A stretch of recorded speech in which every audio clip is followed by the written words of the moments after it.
ಯಾಕಮ್ಮಿ ಯಾನ ಎಲ್ಲಿಟ್ಕೊಂಡಿದ್ಯಾ? ಊಟ ಏನಮ್ಮಿ ಹಿಂಗೆ ಮಾಡಿದೀಯಾ? ಯಾರಮ್ಮಿ ತಿಂತಾರೆ ಇದ?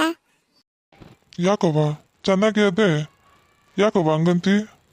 ನೀನು ಎಂಡ್ರು ಮಾಡಿರೋದಲ್ವೇ, ಹೆಂಗಿದ್ರು ನಿನಗೆ ಚೆನ್ನಾಗೇ ಇರ್ತದೆ ಬಿಡು. ಅತ್ತೆ ದಿನ ಹೆಂಗೆ ಮಾಡ್ತಿದ್ನೋ ಹಂಗೆ ಮಾಡಿದ್ದೀನಿ. ಎಲ್ಲರಿಗೂ ಚೆನ್ನಾಗದೆ, ನಿಮ್ಮೊಬ್ರಿಗೆ ಚೆನ್ನಾಗಿಲ್ವೇ? ಇದನ್ನೇ ತಾನೇ ಈಟ್ ಹೊತ್ತಿಂದ ತಿಂತಾ ಇದ್ದಿದ್ದು. ಇದೇನು ಹೊಸ್ದಾಗಿ ಇವತ್ತು? ಇಷ್ಟಿನ ದಿನದ ನೀನು ಸರಿಯಾಗೇ ಇದ್ದೆ ಕಣಮ್ಮಿ. ಅದಕ್ಕೆ ನೀನು ಮಾಡೋ ಅಡುಗೆನೂ ಚೆನ್ನಾಗೇ ಇರ್ತಿತ್ತು. ಈಗ ನಿನಗೆ ಜ್ಞಾನ ಕೆಟ್ಟೋಗದೆ. ಅದಕ್ಕೆ ದೊಡ್ಡವರು ಚಿಕ್ಕವರು ಅನ್ನೋ ಮರ್ಯಾದೆನೇ ಇಲ್ದಂಗೆ ಮಾತಾಡ್ತಿದ್ಯಾ. ನಾನು ಹಂಗೆ ಮಾತಾಡಿದೆ ಅಂತ ಊಟ ಚೆನ್ನಾಗಿಲ್ಲ ಅಂತ ಕತೆ ತೆಗಿತಾ ಇದ್ದೀರಿ. ನೀವು ಹೇಳಿದ್ದೆ ನಡಿಬೇಕೆ ಹಂಗಿದ್ರೆ? ನೀನು ಹೇಳಿದ್ದೆ ನಡಿಬೇಕೆ ನಮ್ಮಿ? ನಾನು ಈ ಮನೆ ಯಜಮಾನಿ, ನಾನು ಹೇಳಿದ್ದೆ ನಡಿಬೇಕು. ತಿಳ್ಕೊ, ನಾನು ಇರೋವರೆಗೂ ನಿಂತು ನಡಿಯೋಕೆ ನಾನು ಬಿಡೋಕ್ಕಿಲ್ಲ ಅಮ್ಮಿ, ಬರ್ದಿಟ್ಕೊ.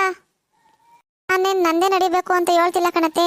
ಈ ದಿದ್ದಾಗೆ ಯಾವತ್ತೂ ನಾನು ನಿಮ್ಮ ಎದುರು ನಿಂತು ಮಾತಾಡಿರಲಿಲ್ಲ. ಇವತ್ತು ಮಾತಾಡ್ತಿದ್ದೀನಿ ಅಂದರೆ ಯೋಚನೆ ಮಾಡಿ.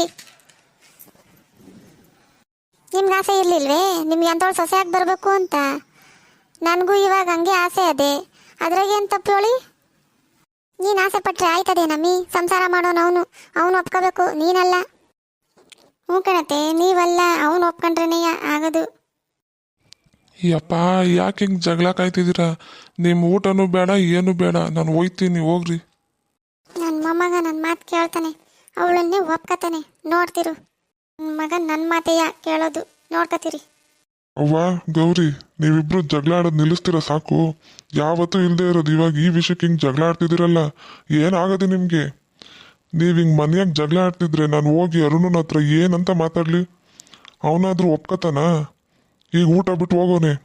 ಜಗಳ ಆಡ್ಕೊಂಡು ಮನೆಗಳು ನೆಮ್ಮದಿ ಹಾಳು ಮಾಡ್ತಿದ್ದೀರಾ ನೀವು. ಈ ವಿಷಯ ಬಿಟ್ಬಿಡ್ರಿ ಇಲ್ಲೇನೆ. ನೀವು ಯಾರು ಈ ವಿಷಯಕ್ಕೆ ತಲೆ ಹಾಕ್ಕೊಡ್ದು, ನಾನು ಮಾಡ್ಕೊತೀನಿ ಏನು ಬೇಕೋ ಅದು.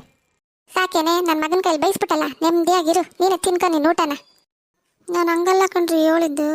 ಸಾಕು ಗೌರಿ, ಇನ್ನೇನು ಮಾತಾಡಬೇಡ, ಬಿಟ್ಟಾಕು. ಈ ವಿಷಯದಾಗ ಇನ್ಯಾರು ಏನು ಮಾತಾಡ್ಕೂಡ್ದು. ತವ್ರ ಮನೆಗೆ ಬಂದ್ಬಿಟ್ಟು ತಂದಿಕ್ಬಿಟ್ಟು ಹೊರಟೋದ್ಲು. ಈ ಮುದುಕಿ ನೋಡಿದ್ರೆ ಹಿಂಗೆ ಆಡ್ತಾಳೆ. ನನ್ನ ಗಂಡ ನನ್ನ ಮಾತೇ ಕೇಳೋಕ್ಕಿಲ್ಲ. ನನ್ನ ಮಗ ಅದೇನು ಮಾಡ್ತಾನೋ.